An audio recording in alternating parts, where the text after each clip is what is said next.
Liberal cities losing control during the rampant crime wave. Stunning stats obtained by the New York Post show the same 10 career offenders racked up nearly 500 arrests since New York's bail reform laws went into effect in 2020. Mayor Eric Adams says liberals making the laws have lost their minds. They say the definition of insanity is to do the same thing repeatedly, but expect different results. Our criminal justice system is insane. It is dangerous, it is harmful, and it's destroying the fabric of our city. Meanwhile, liberal Manhattan DA Alvin Bragg is pushing back, saying he's proud of what the city is doing. And the 80-year-old California liquor store owner who was forced to defend himself when an armed robber barged into his store is calling out leaders for making things unsafe. Check out what he told Jesse.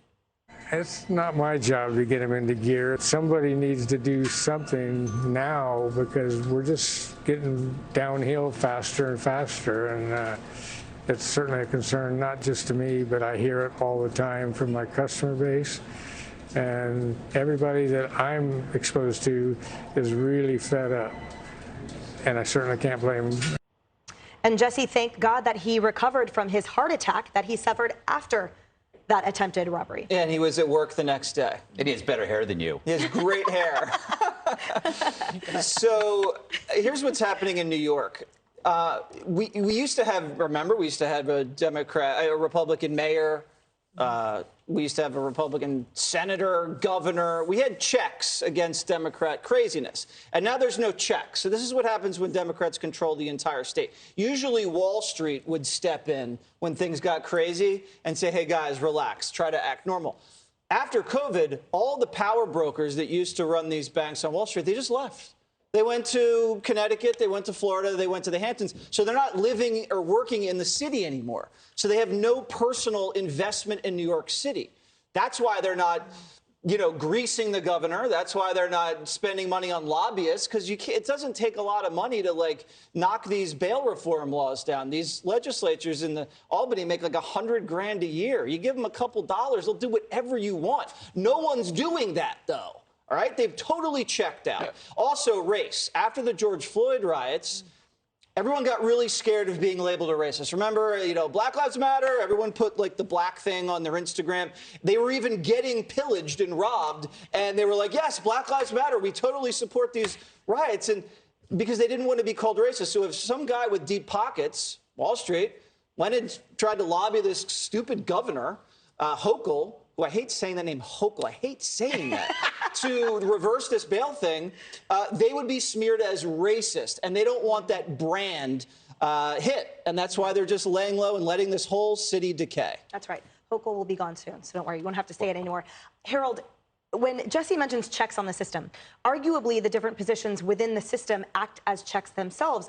And you would think the prosecutor, the district attorney, would be that, who represents the state's interest in prosecuting crimes. But there in Florida, Governor DeSantis took action when his state DA, Andrew Warren, refused to prosecute laws. He removed him today for incompetence and willful defiance of his duties. He said, look, there's a difference between prosecutorial discretion, which is individualized and case by case, and someone just flat out abdicating their duty. Do you think we're going to see more of this across the country as people wake up to the fact that these DAs are not doing their jobs? I don't know all the details there in Florida, but Governor DeSantis seemed like he was in the right to do that. He had the authority to do it, and governors who have that authority should exercise it when it's going to advance public safety.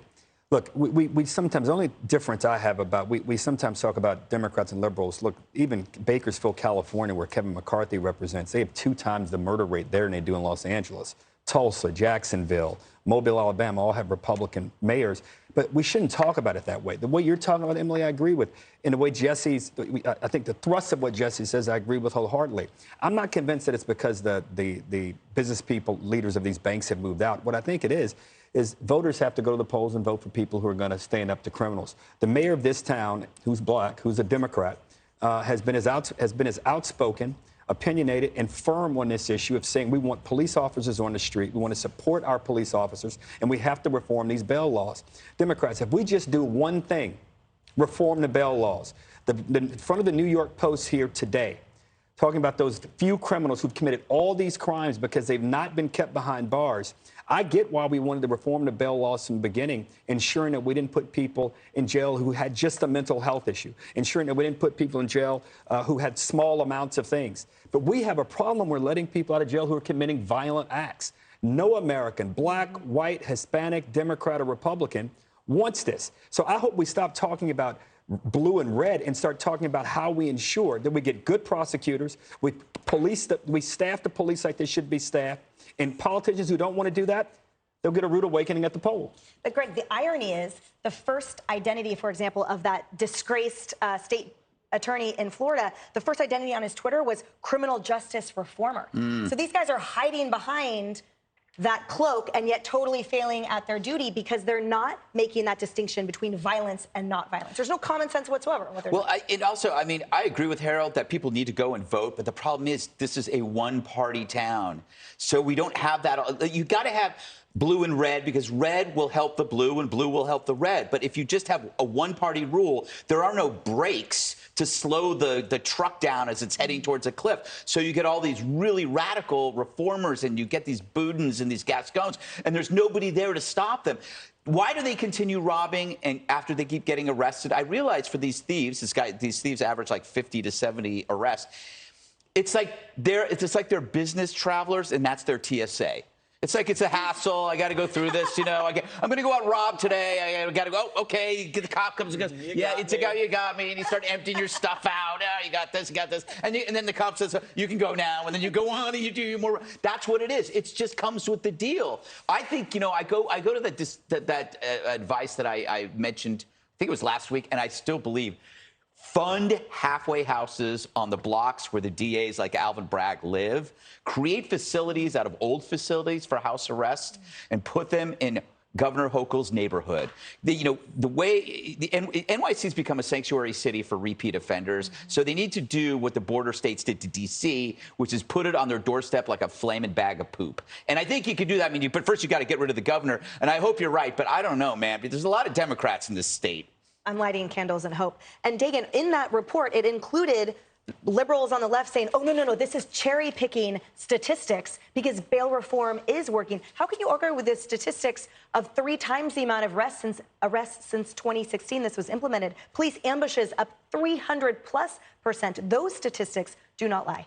I woke up a week ago to a gunfight in my neighborhood, where the police were, 2 robbery suspects were firing on police, and they exchanged gunfire. Later that day, there was a psychotic, violent man who went after a bouncer when I was having some beers, and the bouncer knocked him out cold.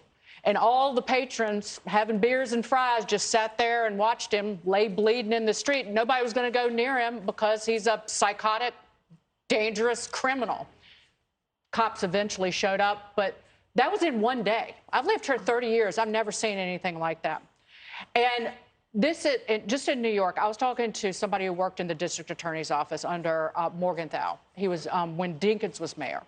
And he said, it basically said everything in the system right now is stacked in favor of the criminal. And even if you reform the bail laws where you have criminals who will get held on bail rather than, you get caught with, you're a suspected murderer, you're right back out on the street. Even if you reform the bail laws, in New York City, the criminal judges that are appointed up to 10-year terms by the mayor. So we have 8 years of Bill de Blasio, and we have an entire stable of criminal court judges, and they are they make the kind of most day-to-day bail decisions. So you have, as this gentleman pointed out, 8 years of de Blasio criminal court judges, hack judges. A change in the bail law won't improve the quality of the judges, and elected district attorneys who will not make arrests. All these assistant DAs, ADAs are leaving because there's nobody to prosecute. They're not arresting people. Again, a liberal layer cake of horribles. It is vile.